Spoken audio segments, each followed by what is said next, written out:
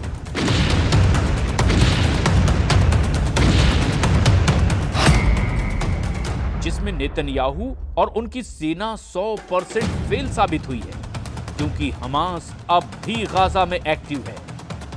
Gaza में Hamas के हमले लगातार जारी हैं। ये बात टाइम्स ऑफ इजराइल की इस रिपोर्ट में छपी है और ऐसे हमलों में इजराइल अपने सैनिकों को भी खो रहा है। नेतन्याहू के लिए दूसरी बड़ी चुनौती वहां मौजूद इजरायली बंधकों की रिहाई है, जो अब भी हमास के कब्जे में है।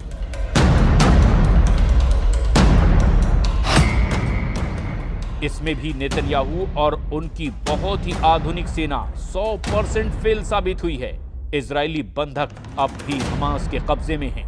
इजरायली अखबार हॉरेट्स में छपी खबर बताती है कि नेतन्याहू पर दबाव बढ़ाने की कोशिश हो रही है।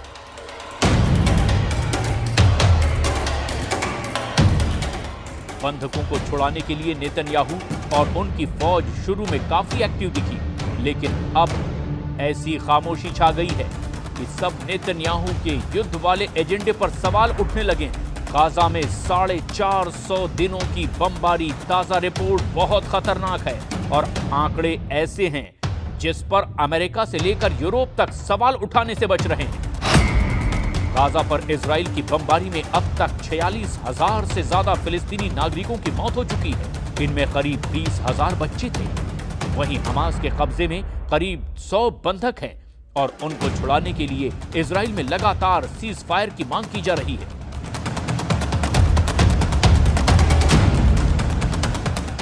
तेल अवीव में अब नेतन्याहू के खिलाफ लगातार प्रदर्शन हो रहे हैं। हंगामा, शोर और नारेबाजी के साथ नेतन्याहू और उनकी वॉर कैबिनेट को जगाने की कोशिश हो रही है। लेकिन नेतन्याहू सरकार की चुप्पी ने लोगों को भड़का दिया है। तेल अवीव में जुटे ये वो लोग हैं जिनमें ज्यादातर बंधकों के रिश्तेदार हैं।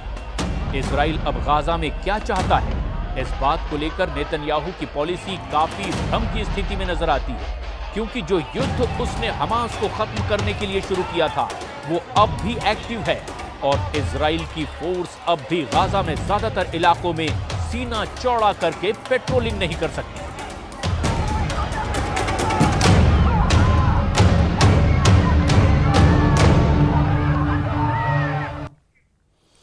और सीरिया को खोने के बाद ईरान बहुत ज्यादा परेशान है।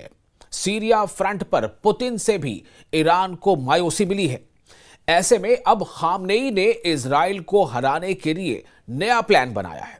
जब से खामनेई का सीक्रेट मैसेज चीन में शी जिनपिंग के पास पहुंचा है, युद्ध को लेकर तेहरान में एक नई उम्मीद बंधी है।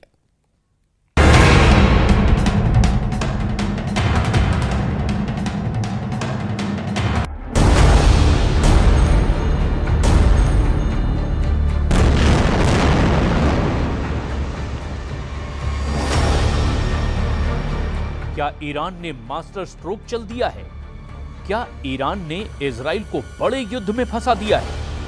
क्या ईरान ने चीन के साथ सबसे बड़े युद्ध की डील कर ली है? पश्चिम एशिया की जंग में क्या जिनपिंग की एंट्री हो चुकी है? क्योंकि ईरान की तरफ से ऐसा इशारा किया जा रहा है। ईरान जानता है कि नेतन्याहू की असली ताकत अमेरिका है और जब तक अमेरिका के मुकाबले में बड़ी ताकत को नहीं लाया जाएगा, तब तक इजराइल को हराना आसान नहीं। वहीं इसमें भी कोई शक नहीं कि ट्रंप की व्हाइट हाउस में वापसी से इजराइल और मजबूत होगा, इसकी पूरी गारंटी है। ऐसे में पश्चिम एशिया में इजराइल और अमेरिका पर लगाम लगाने के लिए ईरान ने प्लान बी पर काम करना शुरू कर दिया है और इस प्लान बी का मतलब है शी जिनपिंग। ईरान ने कहा है कि चीन के पूरे पश्चिम एशिया में सबसे बेहतर रिश्ते हैं और चीन का दखल दुनिया के कई इलाकों में शांति ला सकता है। अब्बास अरागची ने कहा कि चीन को इजराइल के युद्ध का इलाज करना चाहिए, तभी इलाके में शांति लौटेगी।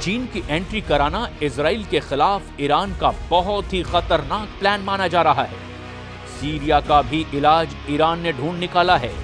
खामनेई ने जुलानी और नेतन्याहू के अलावा अमेरिका को भी सीरिया में हराने के लिए प्लान तैयार कर लिया है। इजराइल इस वक्त गाजा पर लगातार हमले कर रहा है। दक्षिण लेबनान में अब भी इजराइल की फोर्स एक्टिव है और इसे लेकर हिजबुल्लाह ने फिर से युद्ध शुरू करने के सिग्नल देने चालू कर दिए।